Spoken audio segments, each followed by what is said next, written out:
We have a small activity that I think you guys will appreciate, and then just another check-in, wrap up, and then you guys can tell me whatever questions or concerns, thoughts you have. And then the post-assessment, Ms. Jackie's asked me to have you guys fill out that post-assessment. You guys had seen the same questions earlier. And so they're the exact same questions. We're just kind of gauging to see what you might have gained from my presentation today. Does that sound good? She asked us to put that off until we're eating, so it might give us a little extra conversation.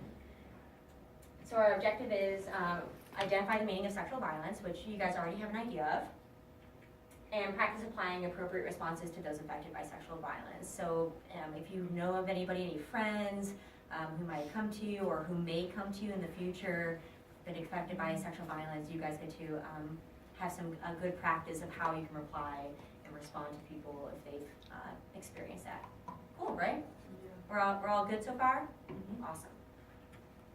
So what do you think of when you hear sexual assault? You guys can talk to me as you're thinking. Sexual abuse. Someone getting sexually touched without their consent. Beautiful. Well, yeah, exactly. Without their consent is a huge portion of that. So it's an abuse of power and control through sexual means. So when you're talking through that, like that power and control through is like grabbing somebody. Exactly. So touching someone for sexual pleasure without their consent, especially against someone's will. Forced or unwanted sexual contact, indecent exposure, attempted rape. So that's all under that sexual assault umbrella. So when we're talking about what rape is by the definition under the law, when we're talking about FBI law, it's penetration, no matter how slight, of the vagina or anus with any body part or object, or oral penetration by a sex organ of another person without the consent of the victim. So any questions about that? I have a question. It's not about this. Like, yeah. What if you get like verbally sexually assaulted? Those are food for thoughts, right? So I love where your mind is thinking. So remember, all of this is stuff that's covered under the law. Mm-hmm. So what do you think is missing from the law, right? So I like where your mind is going. So we're going to talk about that. So what do you think is missing? You've already said verbal sexual assault. What would that look like? What do you think that's called? Like someone threatening you to It's like rape you or grope you or something, do okay. something without your consent. Yeah, absolutely. Any other thoughts? Anything that you think was missing from what we just described?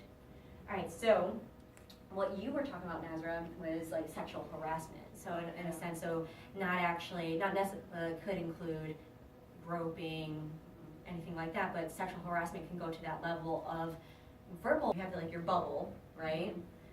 So it could be your emotional bubble, your physical bubble. What does boundary testing look like to you guys? You can't. I don't like the fact you can't just touch people without their consent. I don't care if it's not sexual or it is sexual. You just don't touch people. Yeah. You don't know that person, so why are you touching them? So you can go ahead. Illegal? Well, drugs are illegal. I guess caffeine can be considered a drug, but caffeine is not an illegal drug. So this is something like when we're talking about like marijuana or other drugs like cocaine. No, like somebody using cocaine and marijuana around you and you ask them not to. Is that illegal? It's not illegal. If they use it around you, the act of them doing it in front of you is not illegal, but them doing it is illegal. Does that make sense? Them doing that around you should be illegal too. It's a boundary, but it's a boundary test, right? So they're trying to see what you're comfortable with, and after you've asked them not to do that, they're pushing that boundary.